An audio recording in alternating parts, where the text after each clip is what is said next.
वह अपनी संतान के लिए सुख सुविधा देने के लिए सब उपाय करते हैं, लेकिन ये कभी नहीं सोचते हैं कि इसका आत्म कल्याण कैसे होगा। सुन रहे हो ना?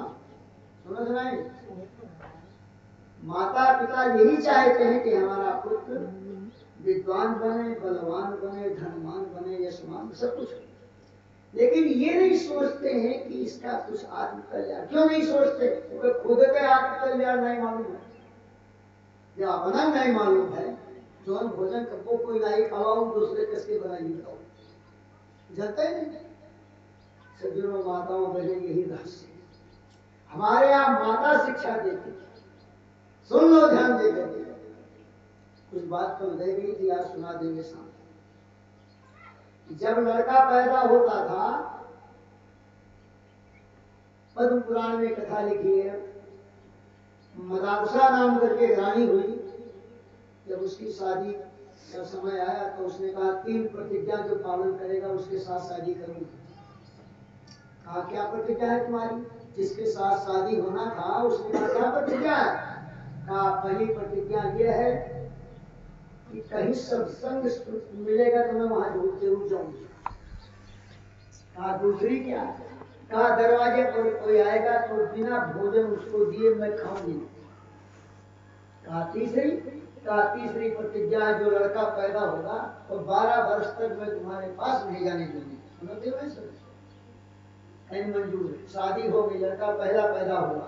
ये परम पुराण का श्लोक सुना। लड़का पैदा हुआ तो लड़का पैदा होता क्या काम करता? रोता है। पहले देर से पैदा हुआ तो रोने लगा। तो माता क्या कहती है, सुनो ध्यान दे करके।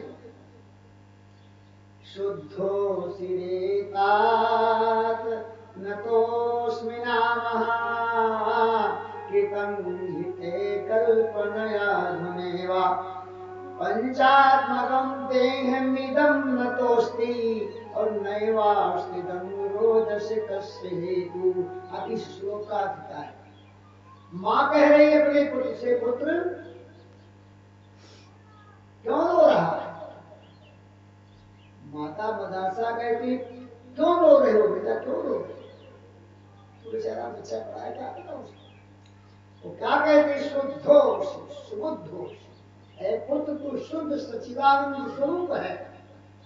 ये 3.5 हाथ का जो शरीर है तेरा, ये तू नहीं है, ये तेरा है। ये भारत के ऋषियों का उपदेश है। ये हमारे ऋषि दुनिया अपने पुत्र को सुना। शुद्धो सिरेतात नतोस्मि नामा, ये जो तुम्हारा शरीर है यह हाड़ मांस का है, इसके अंदर रहने वाला जो सच्चिदानंद है वो तुम्हारा स्वरूप। रोदस्य कष्ट हेतु, न ये शरीर तुम्हारा है न तुम शरीर हो। याद, हंसी मजाक की बात नहीं, ये बड़ी ऊंची बात। दिमाग में समझ में आ जाए तो कल्याण हो जाए। शरीर मैं नहीं हूं कि इस पर हमारा कोई अधिकार नहीं। कोई चाहता हम बूढ़े हो जाए, कोई चाहता हम आंधे लूले लगड़े हो जाए, तो किसी और के अधीन है। और मेरा इसलिए नहीं कि हम इसमें कुछ कर नहीं सकते।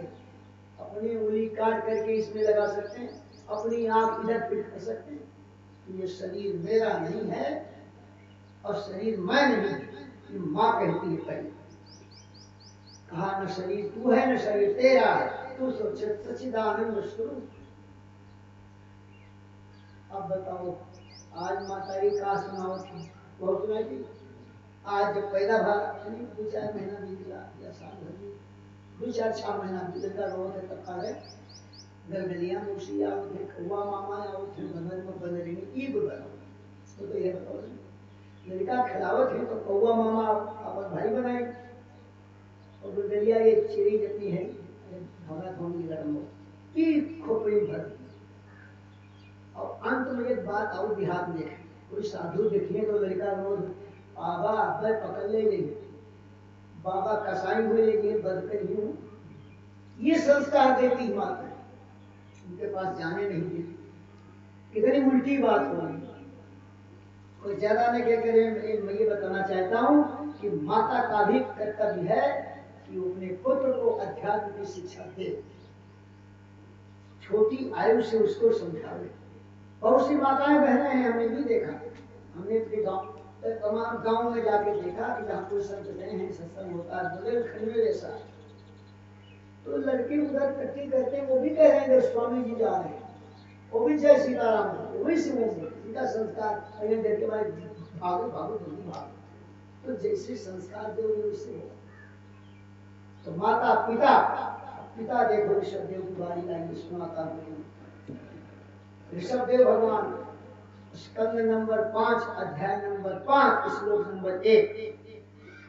ऋषभ देव भगवान के सब पुत्र मास्टर सो से जान तो नहीं करो और दौरा करो तो ठीक है, बहुत कम चलो, बहुत कम। माँ बाप सुनो, अब जितने बाप दुनिया में जिंदा वह बात सुन ले अगर कहूँ। अब बाप वाला नंबर, भगवान ऋषभ देव के 100 पुत्र थे, 100 पुत्र की दशा सुन लो। धृतराष्ट्र के भी 100 पुत्र थे, सब खत्म हो गए, अब कौन है हो जाएगा? भगवान का विरोधी, धर्म का विरोधी, ऋषि मुनियों का विरोधी। जो कोई अच्छी बात होता था ऋषि को भगा देता। भगवान के बांधे रात को कथा सुनते हैं, ये बांधे कृष्ण को हमको कह रहे हैं ऐसा नहीं। और 100 पुत्र ऋषभ देव सुनिए। एक सबसे बड़े थे जिनका नाम महाराज भरत। भरत की कथा रात को सुना। 99 बचे, 99 ये भागवत के 11वें स्कंद में कथा आएगी। कर्म तंतु प्रणेतारा एका सिद्धि जातयः। ये 81 लड़के क्षत्रिय धर्म छोड़ करके जंगलों में हिमालय के पर्वत पर तपस्या करने चले गए। वहां कर्म कांड की रचना करने वाले ब्राह्मण ये श्लोक है भागवत में 11वें स्कंद के। कर्म तंतु प्रणेतारा एका सिद्धि जातयः। 81 लड़के ब्राह्मण हो गए। विश्वामित्र जी को क्षत्रिय थे, बक्सर में उनका आश्रम देखते हैं हम। लेकिन वशिष्ठ जी का उनका बड़ा बैर विरोध चला, बड़ा बैर चला। अंत में मारने तैयार गए। तो उनकी पत्नी अरुंधति बोली कि आपको मार डालेगा, उसको क्यों नहीं ब्रह्म ऋषि कहती? कहते कैसे कहते ब्रह्म ऋषि? ब्रह्म ऋषि और राज ऋषि झंझट। तो कहा ब्रह्म ऋषि तो है ही, लेकिन उनका अहंकार क्षत्रिय वाला नहीं जा रहा है, तो उसको कैसे कैसे चुन लिया? वो आया धन बाण ले करके उनके चरणों को दिया। तो कहने का मतलब है 81 लड़के क्या हो गए? ब्राह्मण हो गए। कर्म कांड की रचना की बताता हूँ, कर्म कांड की बात। 1 लाख मंत्र वेद में है। मुसलमान तो कुछ खाएंगे, कुछ जो बचा तो बचा। 1 लाख मंत्र में 80,000 मंत्र कर्म कांड का है। तो कहता सन्यासी क्या जाने कर्म कांड? तुम्हारा बाप जानता है? बिना 5वां पढ़े 6वें कैसे गया? बिना 10वां पढ़े 11वें कैसे गया? तो बिना कर्म कांड के कोई सन्यासी हो गया? पाखंडी धूल चाहे जो हो, वो सब कर चुका, सब कर चुका, सब जान चुका, आगे बढ़ गया, की बात नहीं। तो ये 80,000 मंत्र कर्म कांड के और 16,000 मंत्र उपासना कांड के। इंद्र की उपासना, वरुण की उपासना, सूर्य की, जो सब चलते पूजा पाठ, वही के प्रतीक है। तो आप समझ बात बताइए, हमें तुम्हें संतोष करेंगे पूजा, पूजा वही घूम गए। चांदमारी में दुश्मन नहीं मरता है, निशाना भी होता है। निशाना लगा गुब्बारा बांध, दुश्मन को नजर नहीं कहा। एक प्रतीक है, थोड़ा लाग रहा हो वहां सनातन धर्म का कोई कर लगाए तो दोनों जिससे आगे अपने बढ़ जाए। तो उपासना कांड 16,000 मंत्र, 4,000 मंत्र ज्ञान कांड का। ज्ञान कांड में क्या है? मैं कौन हूँ, भगवान कौन है, इस संसार क्या है, इसका आपस में संबंध क्या है, हम भगवान को क्यों माने, क्यों जाने, क्यों जपे, क्यों तपे, इसका उत्तर इसमें। भगवान को कोई कर्जा दिया है? अरे तुम्हारे गर्ज हो रहे तो हम तो भगवान के तरफ। इस सारी बातें हमारे शास्त्रों में लिखी। अब आइए उस बात भागवत के 5वें स्कंद के 5वें अध्याय का पहला श्लोक। ऋषभ देव के तो 81 कर्मकांड हो गए और 9 जो थे वो 9 द्वीप के राजा हो गए। ये Australia, America, Europe, Canada, Thailand, Poland, सब जितने देश नाम बदल गए उसके। जैसे फैजाबाद कहूँ लिखा है कोनो वेद शास्त्र में, तो फैजुल आए बट फैजाबाद है। अब जोगी जी एक मैं क्या नाम सही नाम बता दिया। तो भारत जो प्रथम लड़का था वो राजा हुआ, उसके नाम से इस भूमि का नाम भारत वर्ष रखा। मासा नाम मासो कम मास, भारतवर्ष से आर्यावर्त जम्मू जी पे भारत जो कहा जाता है, ये भारतवर्ष का नाम उनके नाम। और 9 लड़के योगेश्वर जिनकी कथा 11वें स्कंद में महाराज जनक जग कर रहे थे, उसमें वो गए तो वहां उन्होंने बड़ा सुंदर प्रदर्शन किया। तो 9 योगेश्वर हो गए, 9 नवद्वीप के राजा हो गए। एक तो बड़ा जो थे वो उनके नाम से उदरादित्य जी बैठे, और एक क्या 100 पुत्र का सुनो और हमारा सुनो। अयोध्या में बचपन की बात है, तो कटरा के पास नाव चलती थी। एक आदमी आया, उसका कोई रिश्तेदार, कहा भैया क्या हाल चाल है? कहीं हाल तो बहुत बढ़िया है। लड़के बच्चे कहीं लड़के तो कहीं नहीं बताओ कहा, कहीं एक डकैती की हिसाब बंद है, एक चोरी की हिसाब फरार है, और कहीं गाय भैंस चरावत है, कहीं यक चाय तो है, चाय सुनो है, सुनो चाय लड़की तो वो लगे तो नहीं बैठे सुनो भोजन पूजन के लिए आए ना, मैं उन कर जाओ तो सुबह नहीं करो 10,000 आदमी सुबह को से जाओ, तू सुनो बच्चों को सुन, हम तो कोई रहा तब को पाओ था बात एक मनी कोई छोटा जरूर चाहिए, तब तक हुकारी के भरी के बने बोले क्या हो जाए बताने का नहीं है पाए वाला। तो हाँ, तो कर्म तंत्र प्रणीत आरा एका सिद्धि जाता, अब 9 नवद्वीप के राजा हो गए, और जिन्होंने जिनके नाम से ये चल रहा है। तो देखिए एक बात बताऊंगा आपको, महाराज ऋषभ देव अपने पुत्रों को शिक्षा क्यों दिया, पहले ये सुनिए। जैसे उनको संन्यास लेना था, ये जैन धर्म जो चला है उन्हीं के परंपरा को उनका आप गुरु मानो। अयोध्या जी में नंगे मूर्ति को उधर देखो अगर महाराज है, तो वही ऋषभ देव वो उनके जो सभा, तो ऋषभ देव ने पुत्रों को बुलाया, कहा एक बात ऐसा है, नायम देहो देह भाजाम लोके, कहते हैं इस संसार में मनुष्य जो मानव जहाँ निवास कर रहे हैं, ये मानव शरीर जिसको मिला, नायक देहो देव कहा किस लिए मिला है? उन्हीं कर्मों को करने के लिए नहीं मिला है जो हम कर चुके हैं, जो करके चले आए हैं उसे। नायक देहो देव भाजाम लोके कष्टान कामान, कहा जो कीड़े मकोड़े पशु पक्षी गाय भैंस कुत्ता बिल्ली करते हैं, उन कर्मों के लिए नहीं मिला। अब देखिए न हाल न हवाल न खेती न पाती न बिया गौन को बातें नहीं भैया सोचे कहीं, क्योंकि पिता का कर्तव्य तो है। ये मानव शरीर मिला नहीं है किसके लिए कि जो हम कर चुके, यहाँ तो कष्ट पूर्वक वो मिलेगा, और उस जन्म में बिना मेहनत, बिना कोई माउस वनवासी के विचार के, बिना कोई अपने आने, यही बात प्रहलाद जी ने सुनाया अपने साथियों को, कहा कि सुखमय देकम दे क्या दे लोगे देही नाम, जितने शरीर मनुष्य धारण करके आए हैं वो सब के सब जिस सुख में आप दीवाना है फंसे हैं, वो तो अन्य अन्य ज्वाइनियों में पशु पक्षियों के जो में अपने आप बिना परिश्रम के मिलता है, और यहाँ कितना परिश्रम किया जाएगा। हाँ, दुख जैसे यहाँ मिलता है बिना परिश्रम के, ऐसे वहां संसार का जो सुख है वो मिलता है बिना परिश्रम। तो कहते हैं कि देखो ये किसके नायक देह देह भाषा में किस मनुष्य स्वयं में जो आया मानव शरीर धारण करने के लिए, उसको ये नहीं समझना चाहिए कि उसी कर्म के लिए आए जो कर चुके, तू कर सो कर ज्वाइन और खान पान रस भोग तुलसी वृथान कोइए, और यह तन भज दे जो।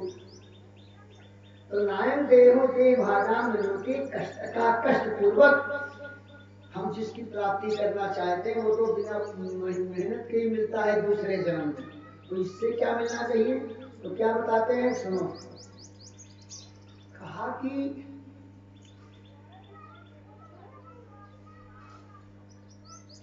कहा कि ऐसा काम करो, दिव्य तप करना चाहिए। अब एक विशेषण लगा दिया, कहा कि तपोदिव्य, हे पुत्र, पुत्रों को संबोधित, तपोदिव्यम पुत्र का येन सत्वम शुद्ध है तस्मात् ब्रह्म सौख्यम पनंतम। कहते दिव्य तप करना है। दिव्य तप क्या है? एक दिव्य तप, एक पाखंड वाला तप। कोई कांटा पड़ा है, कोई हाथे उठाए खड़ा है, कोई ऐसे किया बैठा है, ये सब तप नहीं। गीता में इसका खंडन है। कर सहसा शरीर स्तन भूत व्यामम मचेतसा माम चेवंता शरीर स्तन ताने ध्यान असुर निश्चयान। बेकार शरीर को सुखाना, बेकार शरीर को दुख देना, बेकार अंडबंड की बात ना। तब क्या है? तब तो शुद्ध तब क्या है, इसी पर मैं बताता हूँ। शुद्ध शुद्ध बढ़िया सात्विक तब क्या है? देव दिव्य गुरु प्राग पूजनम शौच मार्जनम ब्रह्मचर्य महिषाचार शारीरम तपचिते। इस शरीर का देवता, गुरु, ब्राह्मण, माता पिता, वृद्ध जनों और अनाथ असहाय की सेवा करना, ये दिव्य सुना आपने। अब एक के बाद एक और विशेषण वो कह रहे हैं तपो दिव्य, हे पुत्रों दिव्य तप करना चाहिए। आप पूछेगा दिव्य तप क्या है? आगे देखो, ये शुद्धम सत्वम, जिससे हृदय शुद्ध होता है वो तप शुद्ध, वो दिव्य तप है। यही पॉइंट है, ये पॉइंट यही है ना। एक ही श्लोक में सारी कहानी है। दिव्य तप करना चाहिए। कहा दिव्य तप क्या है? कहा जिससे हृदय शुद्ध होता है। कहा हृदय शुद्ध होता है तब क्या मिलता है? आगे देखो लिखा, आगे लिखा उसी सत्वम शुद्ध है तस्मात् ब्रह्म सौख्यम, जो ब्रह्म सुख है, ब्रह्मानंद है, वो मिलता है। ब्रह्मानंद कोई बाजार लड्डू की दुकान को नहीं मिलता कि लिए 5 सेकंड में ब्रह्मानंद दे, ब्रह्म सुख। कहा जब हृदय शुद्ध होगा तो फिर क्या बात, अपने आप में उसी में आनंद हो जाए, जाना आना नहीं। और आए हम लोग दुखी क्यों हैं? हम दूसरे में आनंद खोजते हैं, अपने से बाहर खोजते हैं, अपने इंद्रियों को जब विषयों से जोड़ते हैं, इधर करेंगे विषय में परिणाम ये कठिनता से, इसको कठिनता मान लिया। तो मेरे कहने मतलब कितनी बढ़िया बात बताया कि पुत्रों तुमको चाहिए ये जो मानव जीवन मिला है उन्हीं कर्मों के लिए नहीं मिला है कि जो 84 लाख जन्म में हम करके आए हैं, फिर कष्ट पूर्वक उसी को इकट्ठा किया जाए, उसी में पड़ा रहा। तो बात तपो दिव्य तप करना चाहिए। आप आगे देखो दूसरा श्लोक क्या कहता है। लड़कों ने पूछा दिव्य तप क्या है? कहा मत सेवा, महत सेवा, महापुरुषों की जो सेवा है दिव्य तप है। आगे देखो श्लोक, महापुरुषों की सेवा। और महापुरुष किसको कहती है? जिनके अंदर इतनी महानता है कि निज प्रभु वही देख निज अपने को और सारे विश्व ब्रह्मांड को एक दृष्टि में, नारायण की दृष्टि में देखने वाला वो महापुरुष है। तो उनकी सेवा जो करे द्वार माहुल, महापुरुषों की जो सेवा है वही मोक्ष का द्वार खोलने वाला है। लेकिन नहीं करेगा तब तो जो श्रीराम कहा ब्राह्मण में देखो, संत संग अब वर्ग कर काम ही भोकर पंथ। और कहा संत कवि कोविद शुद्ध पुराण सब ग्रंथ सब कहते हैं कि अगर दुष्ट का संग करोगे, जुआरी का, शराबी का, व्यभिचारी का, उनका संग करोगे तो पतन की ओर जाओगे। तो चढ़ी गगन रज पवन संगा,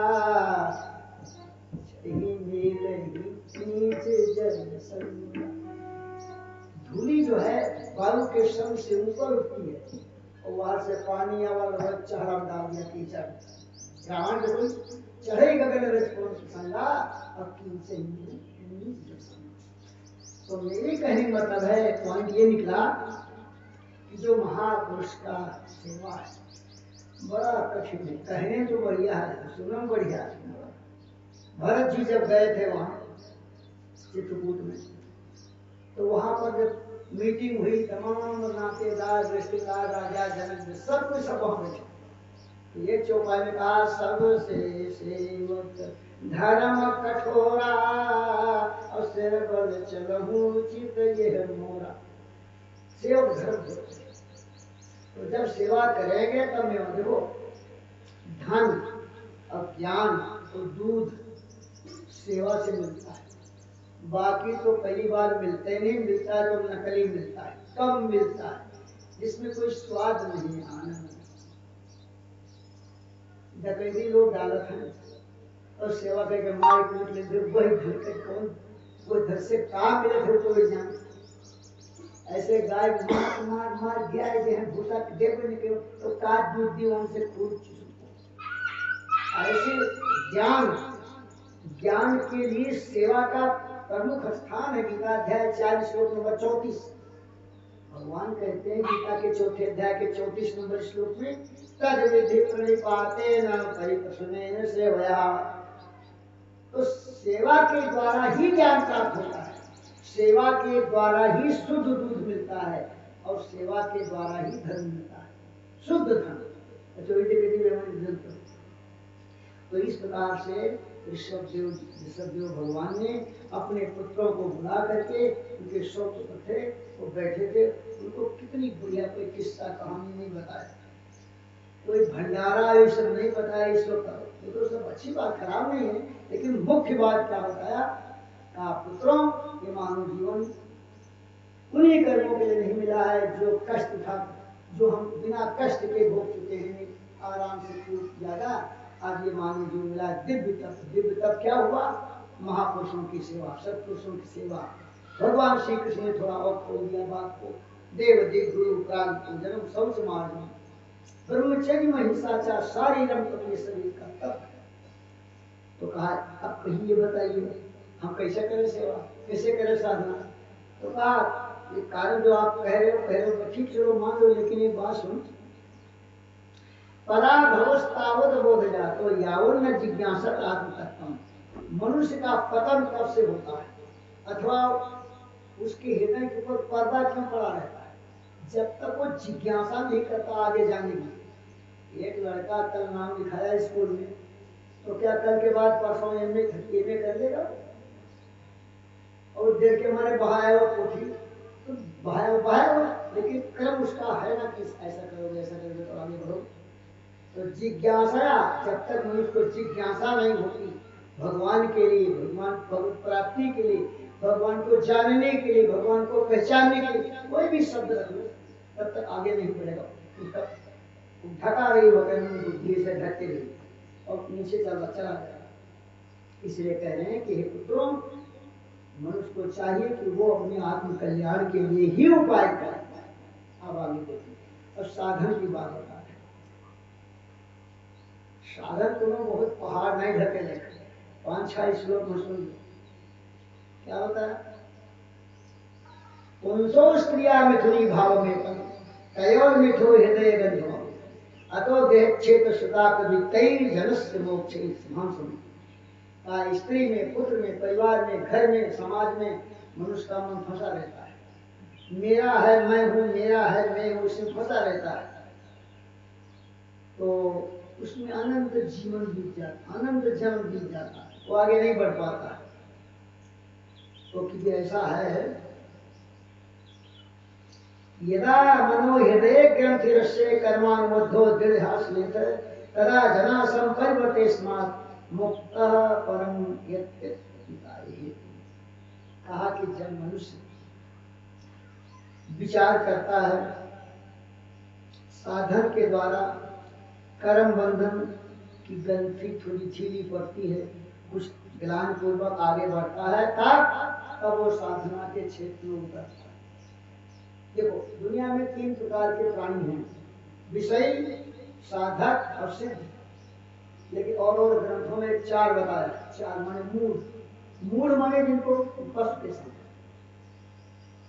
तो विषयी सारा संसार है, सारी सृष्टि है। साधक जो है जब बनता है जब मनुष्य के अंदर जिज्ञासा होती, कुछ और जानना चाहता है। क्योंकि बताया उसने खान पान व्यवहार में मग्न रहे दिन रैन, आत्म पद जानो नहीं तो कस पाओगे चैन। तो जब जिज्ञासा होगी तब साधना प्रारंभ करेगा। और बाकी आगे नंबर 1 में सिद्ध है। तो यहाँ बता रहे अब साधना शुरू करते हैं। पहला श्लोक क्या कह रहे हैं, हंसे गुरौ मैं भक्त्यानुवृत्त्या सर्वत्र जन वितृष्णया द्वन्द्वतितक्षया च सर्वत्र जन्तोर्विषमावगत्या जिज्ञासया तपसेहा निवृत्त्या मदकरं भेदमत कथया च नित्यं मद्देव संगाद गुणकीर्तनान् में निर्वेश सौम्योपशमेन पुत्रा जिहासया देह गेहात्म बुद्धे अध्यात्म योगेन विविक्त सेवया प्राणेन्द्रियात्मविजेन सद्यक् सच्छ्रद्धया ब्रह्मचर्येण अस्मत् प्रमादेन यमेन वाचां सर्वत्र मद्भागवतच्छिरेण ज्ञानेन विज्ञान विराजितेन योगेन धिक्कुजं सुखयुक्तो लिङ्गविदुहे कुशलोहमाख्यं कर्माशयं हृदये ग्रन्थिबन्धे मम विद्यास्मादित्यमप्तमिता अनेन योगेन यथोपदेशं संयुक्तो हमें रमेत योगात्। अब जो नहीं पढ़ा लिखा रहेगा क्या कहेंगे। आप सुनो, जैसे भोजन बनाने के लिए कितना साधन करना पड़ता है। लकड़ी लाओ, बर्तन लाओ, राशन लाओ, तेल लाओ, गैस लाओ, चूल्हा चलाने सब इकट्ठा किया, तब तो भोजन बनेगा। भोजन भोजन भोजन करे तो नहीं बनेगा। ये साधना है। साधना का 5 रूप बताता हूँ। शिक्षा, संयम, सेवा, सुमरन और शुद्धिकरण। पहली बात शिक्षा, सत्संग। शिक्षा, उसके बाद संयम। संयम किया और संयम नहीं किया और 100 वर्ष तक कथा प्रवचन बेकार है। जितनी हमारी इंद्रियां हैं इस पर कमांड नहीं है, एकाग्र नहीं तो क्या फायदा। तो शिक्षा के बाद संयम और संयम के बाद सेवा, सेवा के बाद सुमिरन और सुमिरन के पहले शुद्धिकरण। पहले वो उपाय करो जिससे अंतःकरण की शुद्धि, तब हम उसके अधिकारी बनेंगे आगे बढ़ने के लिए। अब इतनी बात सुनने के बाद बच्चों ने पूछा कि ये तो बड़ी बात आप बता रहे हैं। अरे कहा गजब बता रहे हैं, सुनो। पुत्रांच शिष्या संगो गुरुर्वा मल्लोक कामो मदनो विहाखा इत्थं विमन्वो शिष्याजित ज्ञान न योजयत कर्म सुकर्म मूढ़ान। इतनी बड़ी बात शब्द भगवान कहते हैं कि पुत्र को और शिष्य को और राजा अपनी प्रजा को, पिता अपने पुत्र को, राजा अपनी प्रजा को और गुरु अपने शिष्य को क्या शिक्षा दे। ऐसी शिक्षा दे जैसा मैं सुना रहा हूं, बता रहा हूं। ऐसा नहीं उसी कर्म में लगा दे जिसमें वो कर्म कर रहे। हम इस बात को खोल के बताना। माता पिता को ये कर्तव्य बताया गया कि चाहे तो राजा हो तो अपनी प्रजा को, पिता हो अपने पुत्र को और गुरु हो अपने शिष्य को मोह जाल से छूटने का उपाय बताओ, उसके अज्ञान को दूर करने की शिक्षा दे। अगर नहीं देता है तो अब देखिए खंडन कर दिया। देखो यहाँ जो खंडन करते हैं, भगवान शब्द खंडन करते हैं। आगे देखिए इसमें क्या लिखा है। पंचम स्कंद के 5वें अध्याय का 18 नंबर श्लोक पढ़िए। साफ का नाम काट दिया। क्या लिखा? गुरु न सास्यात् स्वजनो न सास्यात् पिता न तस्या न जननी न सास्यात् पिता न सास्यात् जननी न सास्यात् दैवं न तस्या न पतिश्च सास्यात् नमोचयत् समुपेत्य मृत्युम्। कहते वो गुरु नहीं है, वो अपना मित्र या नातेदार भी नहीं है, पिता नहीं है, माता नहीं है और देवता भी बेकार है। कौन भैया कहा नमोचयत्या समुपेत्य मृत्युम्, जो मौत के मुख से ना छुड़ा सके। खत्म नहीं का मामला। जो मौत के मुख से ना छुड़ा सके वो गुरु नहीं, वो देवता भी नहीं, बेकार का है, और पति भी नहीं, तो संबंधी भी नहीं। मैं अब इसको दूसरे भाग में बताऊं। रामायण का जन संपत्ति सदन सुख, लिखा नहीं लिखा? भरत जी ने कहा जरा ईश्वर संपत्ति सदन सुख सुहित मातु सुत भाई, वो संपत्ति जल जाए, जरा ईश्वर सदन घर का सुख जल जाए, जरा ईश्वर संपत्ति सदन सुख और सुहित मातु सुत भाई, माता पुत्र सब जल जाए। अभी भारत जी के बात ये रामायण यही श्लोक से वो भजन के भजन लिख दी। जय ईश्वर संपत्ति सदन सुख सुहित मातु सुत भाई, सन्मुख हो गज राम पद अहोहीन सहज सहाय। अगर भगवान के शरण जाने में बाधा डालते हैं वो सब जल जाए। आगे लिखा, आगे क्या लिखा, जो सब कर्म धर्म जल जाहू जहन राम पद पंकज। अब कितनी ऊंची बात, माने सारे। अब हम लोग क्या बताते हैं, बहुत जानी बप्पा कहा है अपने लड़कन से, मैंने कहा बताइए कहा है कमान खान मयन कमान भाव मर, कमान खान मयन कमाओ खाओ मरो, बस और कोई मंत्र हो सीधे मंत्र यह मंत्र है, कमान खान या जाए और सुबह कमान खाओ मरो। यह है अपना ज्ञान प्रमाण दिखाई बात है। हम अपने हिसाब से हम क्या लिखा तो वो बड़ी विचित्र, माता पिता बालक ही बुलावे, आगे बढ़ो, उदर भरे सोई जब भक्त जवाब क्या भैया कौन विषय आप और पेट पालो में जाए और मुंह पाले मरेगा, ये क्या है, कोई शिक्षा? ऋषभदेव भगवान सन्यासी नहीं थे, ऋषभदेव भगवान के हस्ताश्रम में थे, उनके 100 पुत्र थे। अभी मैंने सारी कथा सुनाई।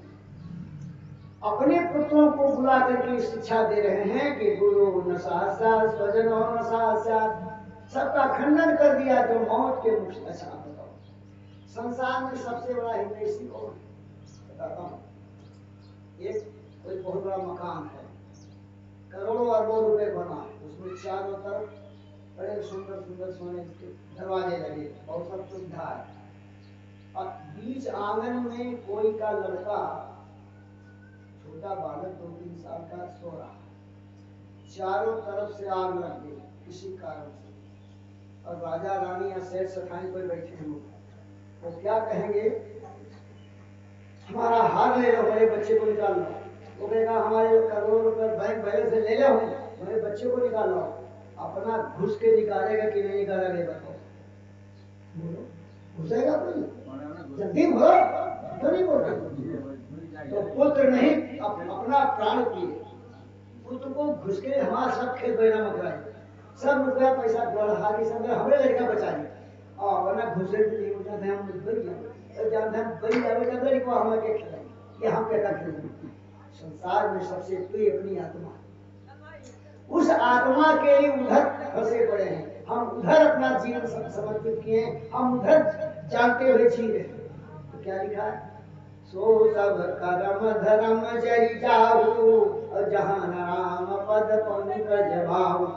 वो कर्म धर्म किस काम का, जहाँ भगवान से, अभी एक ग्रंथ में है लिखा हुआ है कि वही धर्म है जो भगवान से जोड़ देता है, अगर वो जोड़ा नहीं तो समझ लो धर्म नहीं, दुकानदारी।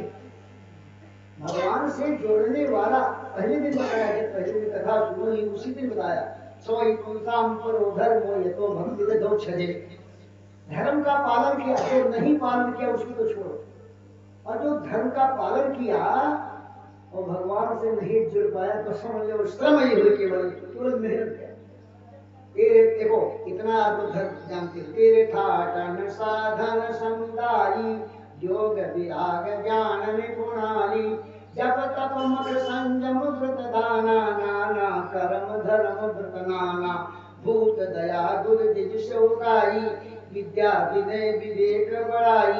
ये सब धर्म का काम है। बादुला जहाँ लगी साधन और वेद बखानी, सब कर फल हरि भगति भवानी। इसको यह ठीक, लेकिन भक्त स्वतंत्र सकल गुण खानी, और बिन सत्संग न पावई मार्ग मिल गया। चलो भाई ये कहने का मतलब है, ये कहने का मतलब ये बताया जा रहा है कि जो धर्म हमें भगवान से ईश्वर की ओर लगा देता है, इससे संबंध स्थापित कर देता है, तब समझो सच्चा धर्म। ये तो धर्म है। भगवान राम ने एक चौपाई में लक्ष्मण को सुनाया है, हमने कल बताया था, परसों भी बताया था। आरण्य कांड में पंचवटी में भगवान जब उपदेश करते हैं तो क्या लिखा? धारामते विरति योग से ज्ञाना अज्ञान मोक्ष पद वेद बखाना। कहा कि धर्म का जब पालन किया जाएगा तो समझ लो कि हम मार्ग पर चल रहे हैं। धारा माते विरति, जब मार्ग पर चलेंगे तब पहली मंजिल क्या होगी? मन संसार से वैराग हो जाए, हट जाए। धारा माते विरति, तब जब मन हट जाएगा संसार के भोगों से तो मन स्थिर हो जाएगा। धारा माते विरति योग, इस तीसरा नंबर योग है। इस चौपाई में 5 शब्द हैं और पांचों शब्द है साधन और साधना और फल सब है, एक ही चौपाई। धारा माते विरति, फिर योग, अब योग के बाद होगा ज्ञान। योग ते ज्ञाना और ज्ञान मोक्ष प्रद वेद बखाना। बस तो कहने का मतलब है, ये पता नहीं कहने की इतना कहने मतलब ये है कि मानव जीवन किस लिए मिला है। देखिए इस मनुष्य को 3 अधिकार मिला है। संसार में जितने प्राणी सबका अधिकार अलग है। पशुओं को एक अधिकार है, जो कुछ कर्म किया भोगेंगे, और देवताओं को 2 अधिकार है, किए हुए कर्मों के फल को भोगें और ज्ञान की प्राप्ति अगर उनको हो जाए तो वो मोक्ष को भी प्राप्त कर सकते। लेकिन मनुष्य को 3 अधिकार, 3। पहला अधिकार क्या है? जो कहा होगा भोगने का जितनी बैठ नहीं महाराज दय धैर्य हो जो नहीं जानती, लय धैर्य में तो नहीं, जो दय धैर्य मतलब जो दीन है तुम्हें यही तो बहुत कुछ, लेकिन जो दय दीन तो मेरी ये जानती बिना हमें बताने जानती। हमसे कहा महाराज दय धैर्य बच ठीक ना, दय कई धैर्य हुए वो मिली जो अपना खाली अपना बोलूं तो हमने तो खत्म हो गया।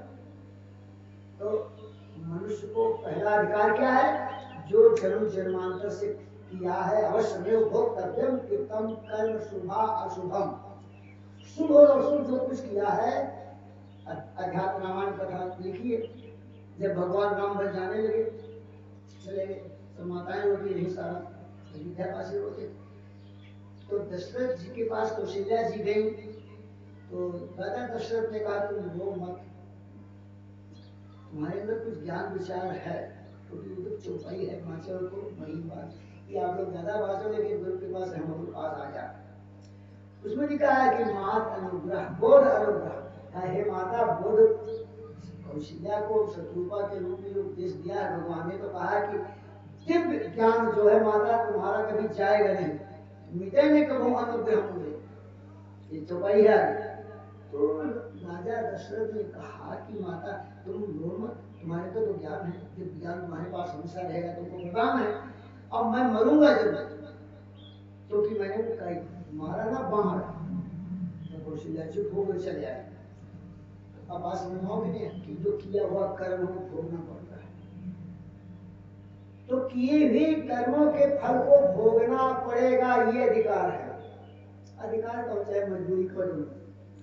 अब नंबर 2 सुनो, नया कर्म करने का, नवीन कर्म करने का अधिकार देवताओं को नहीं है, पशुओं को नहीं है, मनुष्य कर सकता है।